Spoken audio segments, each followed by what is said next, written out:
Welcome to Women in Healthcare Leadership podcast series brought to you by Medscape Education. Our goal is to provide a platform where we can educate, advocate, and inspire women leaders to lift as they rise. With every episode, you'll hear from her as we showcase the perspectives, insights, and experiences of women who are leading the way in advancing women's health and empowering the next generation of women in healthcare. Welcome to today's recording of our Women in Healthcare Leadership Series. My name is Yelena Sparopoulos. I'm the Vice President of Education at Medscape, and I have the privilege to have with me today two outstanding panelists. Harmony Garges, who is a pediatric infectious disease specialist and currently the Chief Medical Officer at ViiV Healthcare. Welcome, Harmony. Hi, thanks so much for having me. It's our pleasure. And in addition, we have with us today Rupa Patel, who is a clinical prep activity lead at the CDC and also a physician at Whitman Walker Health. Welcome, Rupa. Thank you. So before we get started today, and we have lots to discuss around important issues in HIV prevention and treatment and some of the common challenges and barriers that women face, I wanted to ask you both, can you comment on what prompted you to enter a career in the field of infectious diseases and specifically HIV? So maybe, Harmony, we can start with you first. Sure. I love talking about this topic. I think for me, I always enjoyed solving problems, putting puzzles together, and really understanding how things work. So for me, infectious disease was a perfect fit from a medical perspective, because when you're an infectious disease physician, you have very broad training, very broad experiences, and often you are the consultant that is pulled in to solve those puzzles, right? To examine someone who has an unexplained symptom. And for me, that was always incredibly attractive. And I really enjoyed the variety of infectious disease and the fact that it wasn't focused on a single body system. I think the other piece that drew me to the infectious disease space and HIV specifically is understanding that the impact that these diseases have on people really living around the world, and the fact that in many cases, these are preventable problems that people have to face and deal with. And so really just being able to lean into that space, being a part of advancing the field so that hopefully we can raise awareness about what people can do to prevent certain infections, raise awareness around the importance of getting tested and getting on appropriate therapy if they have any infectious disease, including HIV, was really inspiring for me, seeing that impact that we could have on people really at the global level. Absolutely. And Rupa, what about you? Are there any, specifics, maybe some barriers and challenges you've observed, or what motivated you to pursue a career in infectious diseases and in HIV in particular? Yeah, thank you for that question. It's really important so we inspire the next generation of women scientists as well to enter this field. The most important aspect of this field was the social aspects. My aha moment came when I was taking care of a transgender woman that was newly diagnosed with HIV.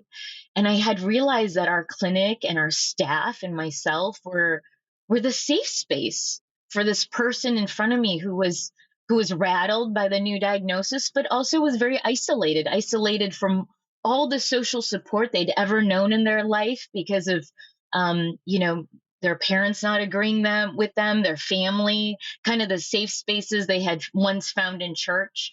So it was the social aspects of not only did I have to provide medication, but I needed to understand that person's life in front of me to really deeply help them be successful.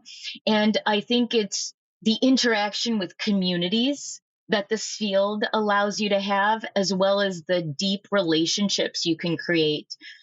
All of those are important and must be woven together to have someone in front of you be successful with their treatment or even helping the community stop spread of infection. So those were the aspects of the field And, I was very lucky to have great mentorship. And I saw that everybody I was training under or I was seeking advice from in, residency and medical school, they were very happy and they found a lot of joy from the personal interactions. So that's what really motivated me to eventually pursue a career. Yeah, and something you just said actually is going to prompt me to ask you a follow-up question, Rupa. Can you comment? Actually, you mentioned you had this patient who was a woman who was transgender. We're talking today about issues, challenges, barriers that affect women in particular. Can you also comment on the burden of disease, the burden of HIV itself, in particular when it comes to women? How does it affect women? Yeah, so the CDC just this week presented a report in general of new HIV cases in the United States. And in 2022, we essentially had 31,000, a little over 31,000 infections in the US. And what was interesting to see is the number of new infections in women really hadn't changed. So about 19% of all cases in the US are among women. So that's around 5,900. And which was also consistent and a statistic highlighted in this report is of the infections of women, 47% of infections were among African American and Black women. So, today we are still seeing HIV in women, and this is more cisgender women and persons who sex at birth is identifiable as women. And we're also seeing no change in how that's going around. So this is a very timely podcast of what can be done and what are the barriers for women when they're thinking about prevention or treatment around HIV. Absolutely, and it's really a fascinating statistics, and it really alludes to some of the current, disparities we see. I will circle back to you, Rupa, but I also wanted to give Carmony a chance to comment on something you just said. Actually, you mentioned the need for prevention, right?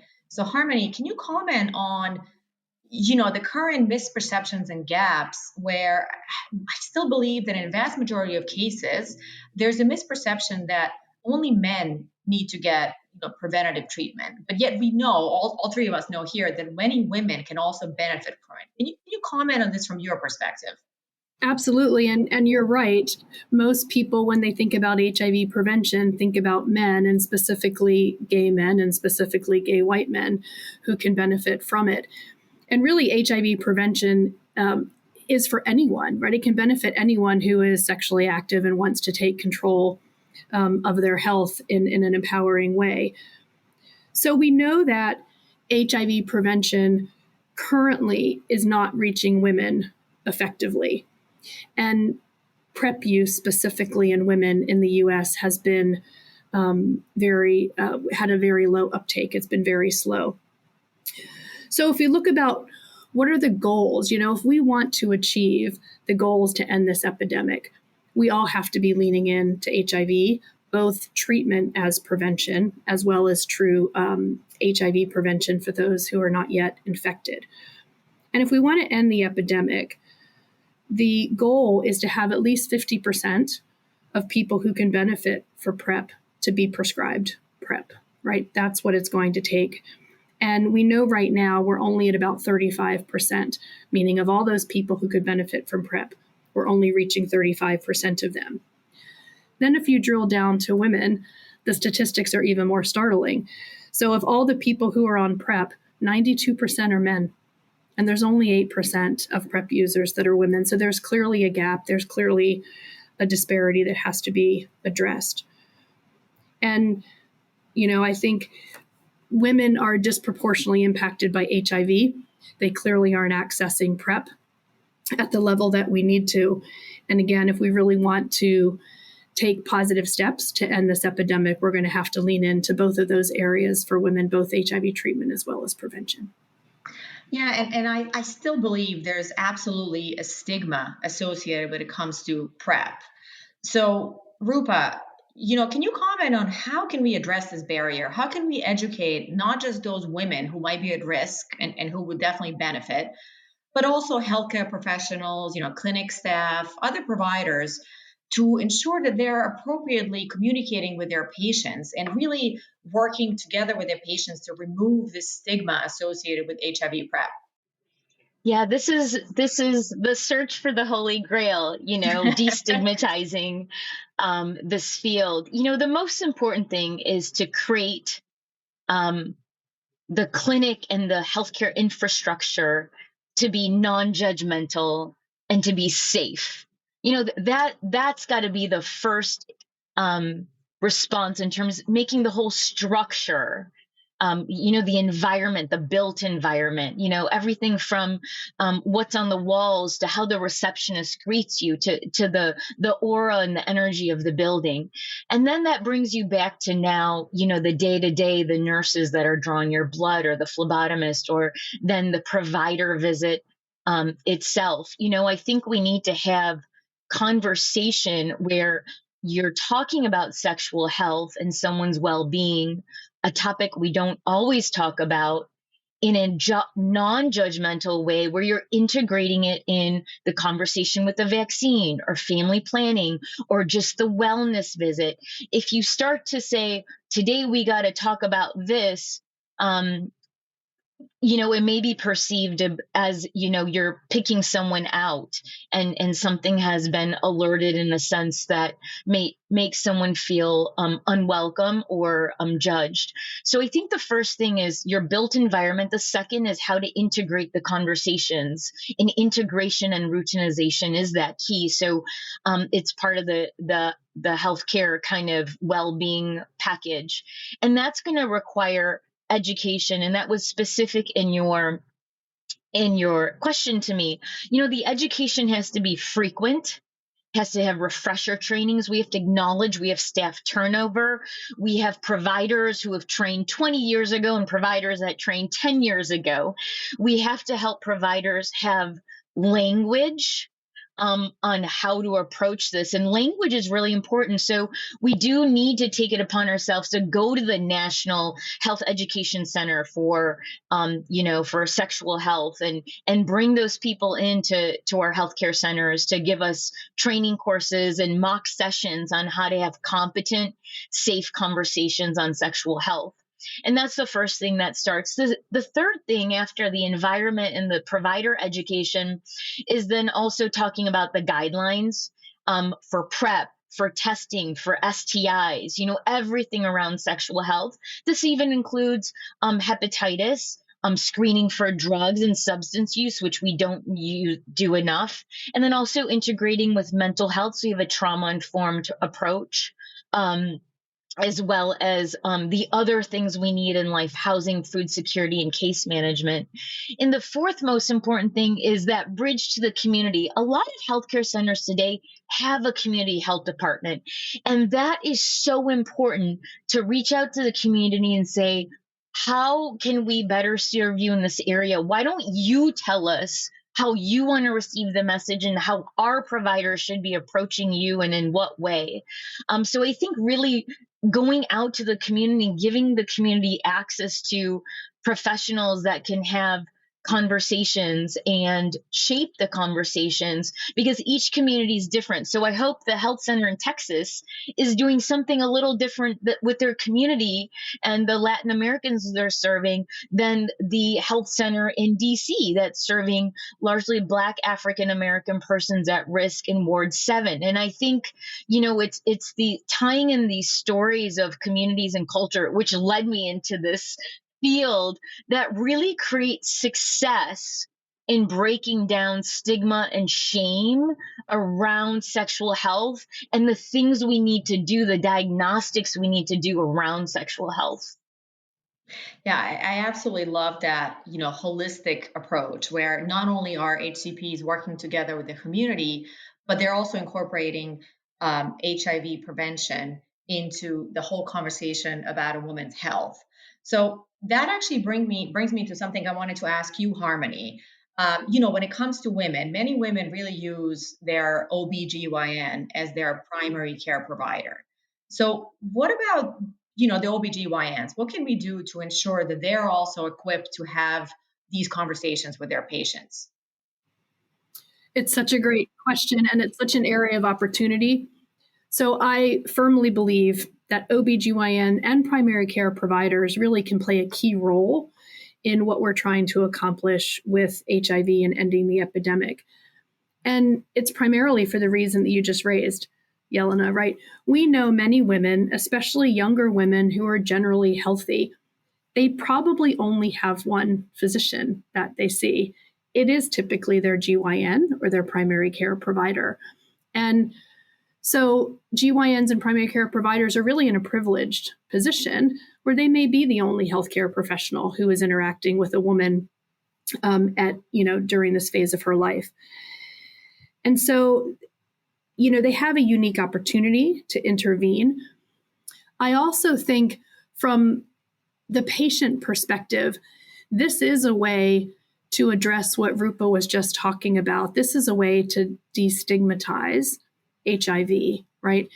In the old days, back when I trained, HIV was treated by very specialized clinicians, infectious disease clinicians who actually had specialty training in HIV.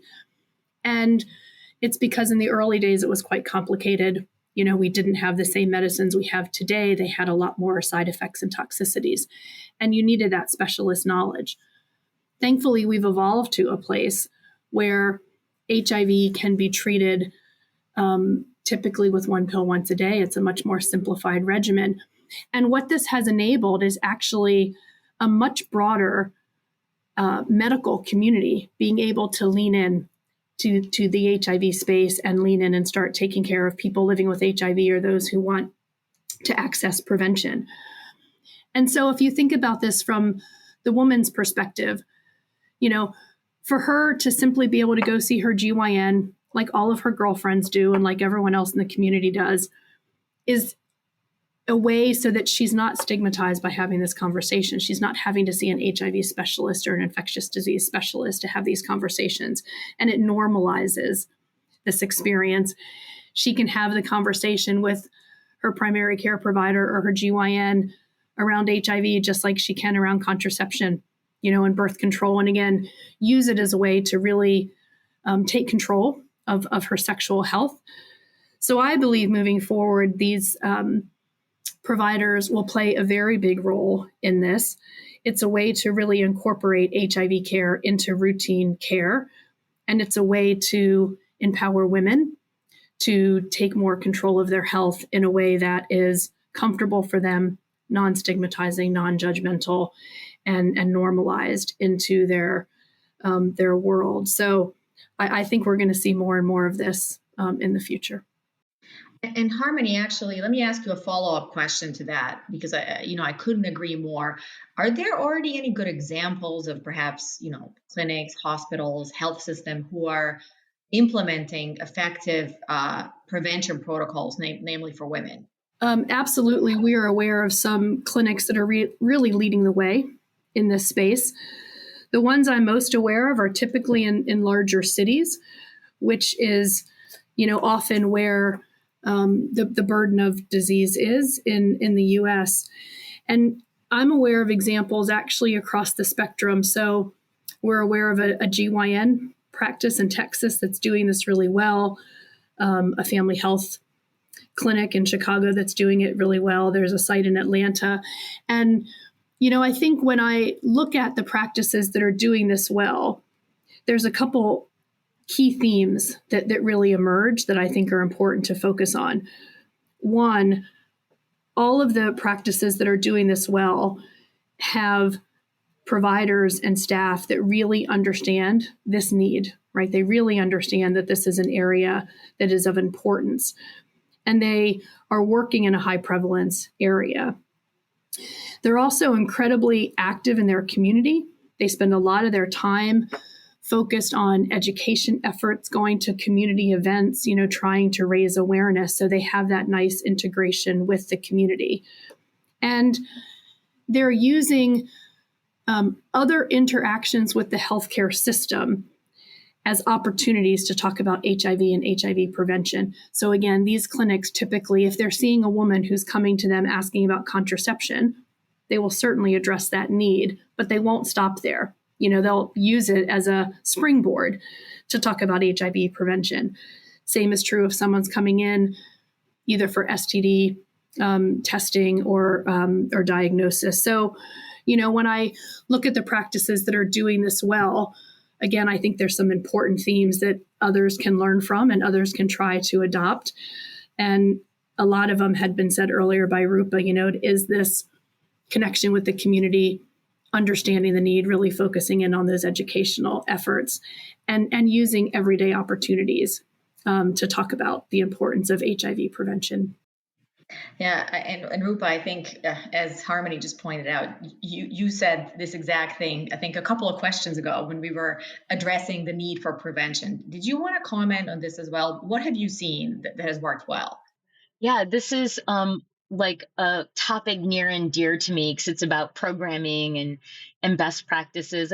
I first want to highlight the CDC has the HIV Nexus and the effective interventions page, which really has highlighted programs around the US that have done great work along the status neutral care continuum for women in specific, and what actually has been proven for messaging, et cetera, in different communities regarding HIV prevention and the toolbox we have today.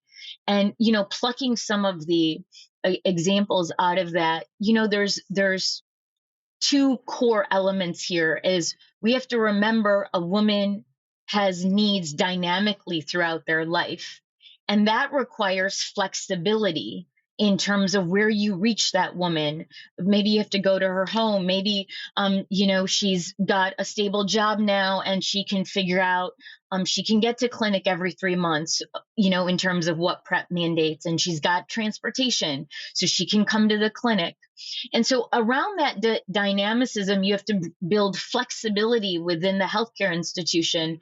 And so that's where that tie to community comes in. Some of the more successful places that I've seen are places in the South, such as Texas, Washington, D.C., Mississippi, where safety net centers like community health centers have clinics that can give you telehealth or a person in person as a provider. And then they have case managers and peer navigators, both in HIV treatment and prevention.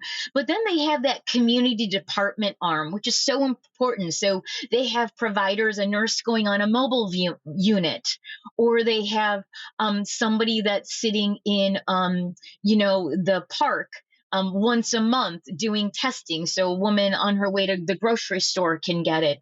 Also, remember, for women, we have some evidence around having conversations and testing in nail salons and hair salons that has been tried and tested over time, a very successful program that's been around the nation to reach women where they're at and where they make time. They'll make time on a Sunday to get their hair done. And also, we have to remember in the South, where sometimes religion is a strong part of the community fabric, there have been efforts with pastors to talk about and normalize messaging. And why that flexibility and that community connection is important is because when you're able to test in the field and find where someone is on the status neutral care continuum, then you've got this community connection to an actual clinic that can do same day PrEP, same day rapid treatment start, have the staff in place to really address the trauma that someone unfortunately goes through when they get some type of diagnosis, whether it's a syphilis diagnosis and they need HIV testing, or, having the diagnosis for HIV.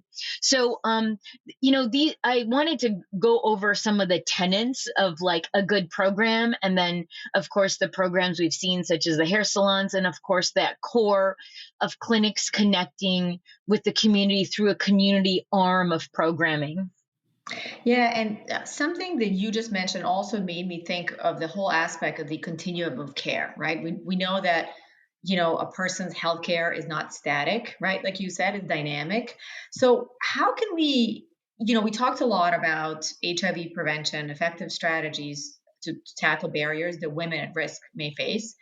But what about the treatment aspect? Harmony, can you maybe address the treatment aspect, and how can we ensure that we have effective strategies to tackle barriers related to women receiving appropriate treatment as well? Sure. And a lot of the same principles will hold, for HIV treatment as we've just been talking about for HIV prevention, because it's all linked to engaging with the healthcare system, getting tested, knowing your status, knowing what options are available to you. But I think it is important to recognize that women do face barriers that men often don't face.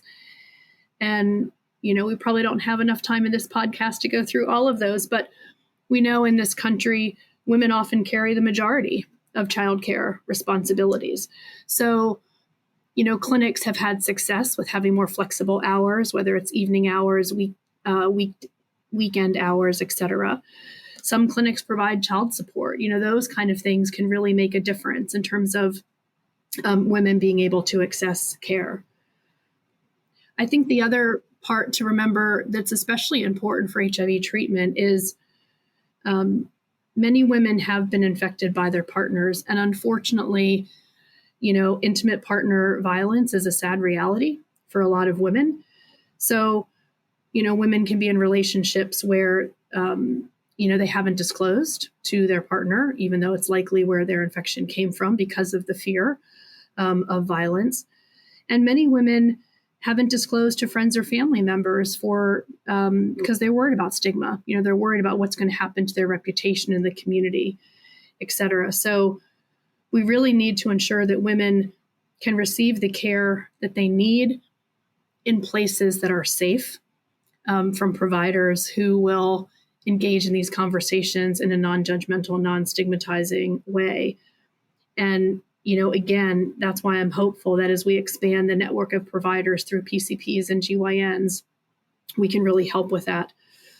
I think the other thing we focus a lot about is we need providers to really engage in these conversations in a supportive, non-stigmatizing manner. So, moving away from language talking about high-risk behaviors or even risk behaviors, and really focusing language on here are the reasons why you can benefit from prevention, or here are the reasons why we believe you could benefit from an HIV test.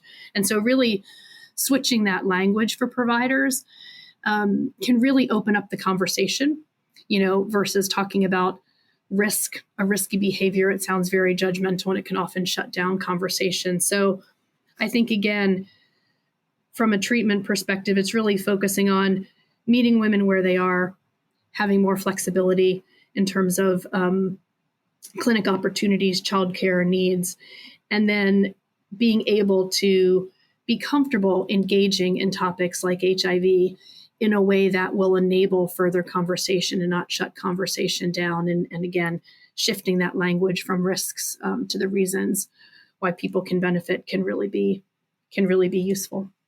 Yeah, lots of great discussion today. And I think we talked a lot about, like you said, moving that conversation from the risks to what is the benefit from you. I think, you both highlighted so many great examples, great strategies that clinics, practices can use to help with HIV prevention and treatment. Lots of different discussion around the education that patients who are women, you really need to get from their providers. But, before we close our discussion today, I also wanted to quickly just get both of your thoughts about the next generation of physicians who are women and who may be either HIV ID specialists or, gynecologists or PCPs. How can we ensure that women who are physicians are also receiving support and resources so that they can not only care for their patients, but so that they can excel in their own careers? Rupa, maybe you want to comment first on this. Yeah, I'm really optimistic about the next generation of scientific leaders and specialists in ID. I'm seeing the numbers increase of women in medical schools and who are doing, infectious diseases fellowship and who are becoming CMOs like Harmony or people at the CDC in leadership positions. So it's an exciting time. And I think to continue that pipeline, I think the call to action on this podcast is for people listening is mentorship, and really when we think about mentorship and really helping people excel in their career, it's thinking of the person as a whole. And so it's not only, yes, did you read this textbook and did you figure out this diagnosis in the hospital, but it's where are you in life? Tell me how many kids you have and like, what's your, time management plan. It's about understanding. It goes back to how we take care of our clients in infectious diseases. There's so many other things going on and there's so many priorities in the back of someone's mind. And so in order to help someone get to where they are, I don't think we stop and ask questions about other things like how do we get you to that conference, who's helping you write that paper, and discussing the power of networking, the power of media in terms of communication about the science. You can write that beautiful paper in the New England Journal of Medicine, but it's the power of communicating the science that it's going to have advocacy and policy ramifications. So I'm excited that there are really good mentors here today, including everyone on this call and this podcast. And we also not only have to make the next scientists, but ensure these next scientists are also great mentors for the generations to come. I think, Rupa, you just perfectly summarized really the purpose of our entire podcast series. So thank you for that comment. And, Harmony, I mean, you're the chief medical officer.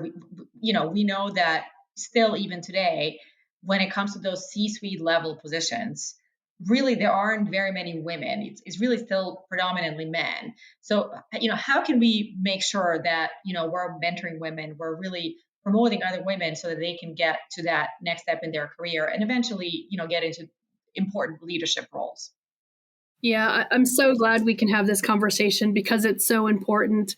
And I echo everything that Rupa had said in terms of our role that we can play in really encouraging and mentoring that next generation.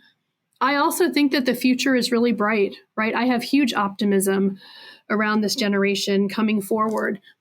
And what I'm seeing in this generation is people who are really focused on health equity and social justice. And I think that's wonderful because for a lot of the world's problems we're going to have to solve, we're going to need people really leaning into that space.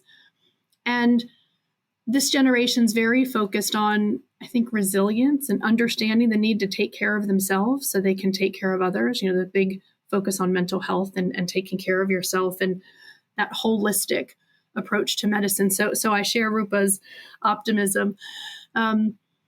I think in terms of the question around C-suites, it's definitely still something that needs to be tackled from a society perspective.